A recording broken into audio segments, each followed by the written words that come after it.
You stayed silent when someone insulted you, and now you wonder if that was weakness.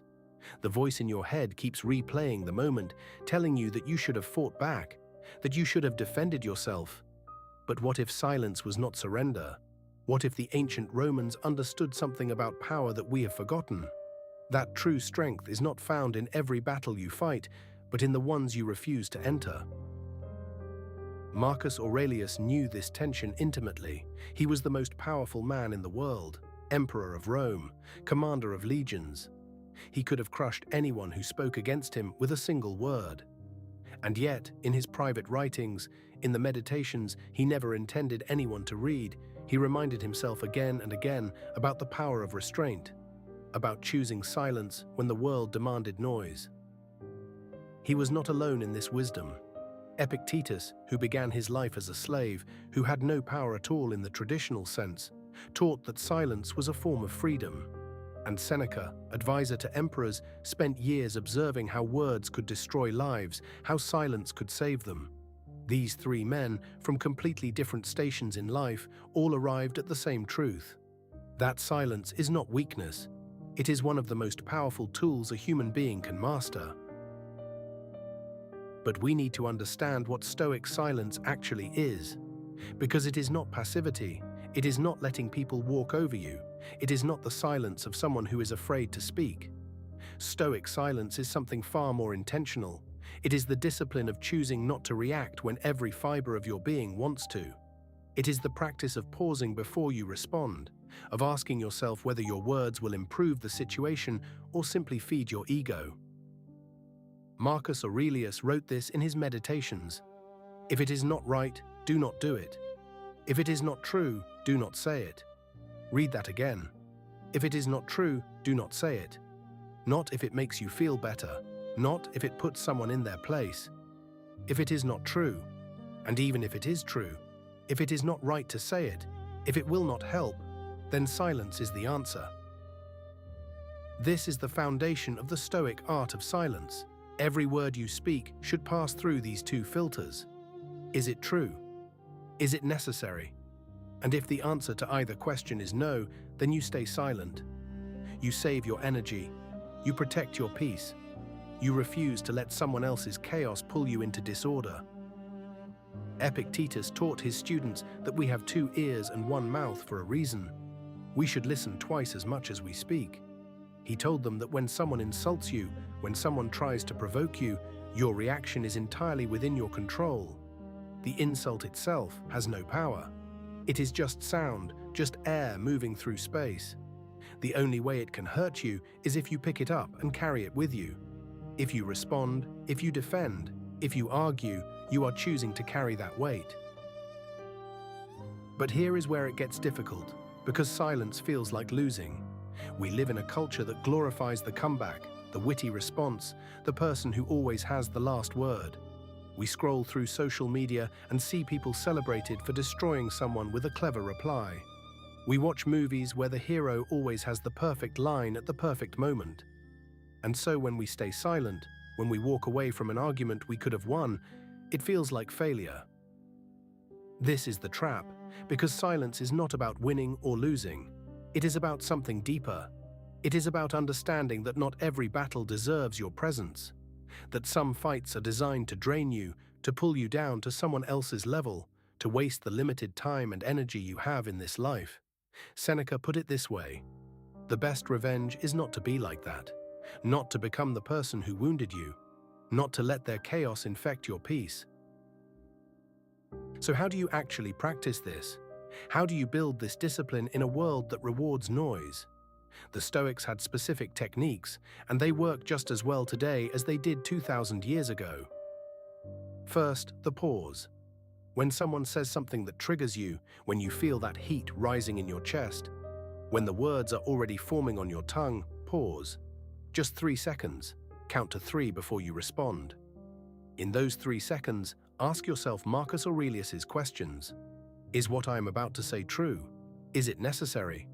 Will it improve this situation, or will it simply satisfy my need to be right?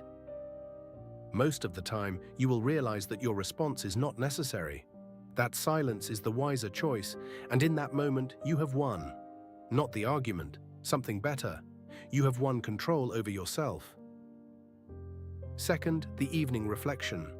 This was a core practice for all three of the great Stoics. At the end of each day, they would review their actions. Seneca described this process in his letters. He would ask himself, where did I speak when I should have been silent? Where did I let my emotions pull me into a conflict that served no purpose? Where did I waste my words? You can do this too. Every night before you sleep, spend 5 minutes reviewing your day. Not to judge yourself harshly, but to learn, to recognize the patterns, to see where silence would have served you better than speech. Over time, this reflection builds awareness, and awareness is the first step toward change. Third, the reframe. When someone insults you, when someone tries to provoke you, Epictetus taught his students to see it differently. That person is struggling, they are in pain, and their attack on you is not really about you at all. It is about their own inner chaos, so instead of responding with anger, you can choose compassion. You can stay silent, not because you are weak, but because you understand something they do not, that their words cannot touch who you really are. This is what the Stoic art of silence creates in you, an unbreakable mind, not because you are cold or detached, but because you have learned where your power actually lives. It does not live in winning arguments. It does not live in having the last word. It lives in your ability to choose your response, to remain calm when the world is chaotic, to stay silent when silence is strength. Marcus Aurelius commanded armies. He made decisions that shaped the lives of millions.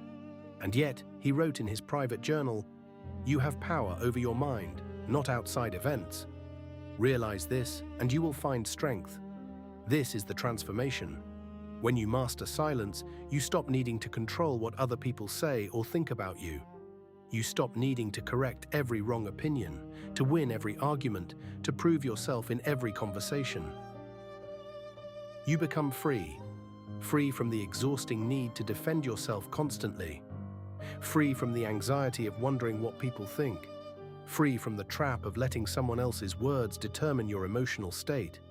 This is what the ancient Romans understood, that the person who can stay silent, who can remain calm, who can choose not to engage, is far more powerful than the person who always has to respond. And here is the deeper wisdom.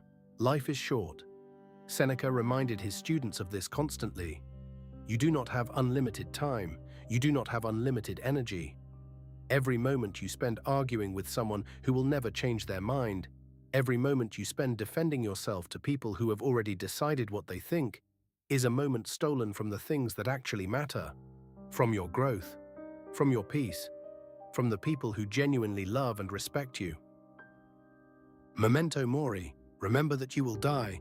When you truly internalize this truth, when you really feel the weight of your mortality, the trivial arguments fall away. The need to have the last word disappears, because you realize that silence is not just a strategy, it is an act of wisdom. It is you saying, "My time is too valuable, my peace is too precious. I will not let you take it from me." So the next time someone tries to provoke you, the next time you feel that urge to respond, to defend, to explain yourself, remember the ancient Romans. Remember Marcus Aurelius in his tent, after a long day of leading an empire, writing to himself about the power of restraint. Remember Epictetus, who had nothing, teaching that silence is freedom. Remember Seneca, watching the chaos of Rome, understanding that the wisest response is often no response at all. You stayed silent when someone insulted you, and that was not weakness. That was you, choosing peace over chaos. That was you, refusing to give your power away. That was you, building an unbreakable mind. One moment of silence at a time. The ancient Romans knew this truth, and now, so do you. Is it not time to stop defending and start mastering? Stoicism, master your mind, master your life.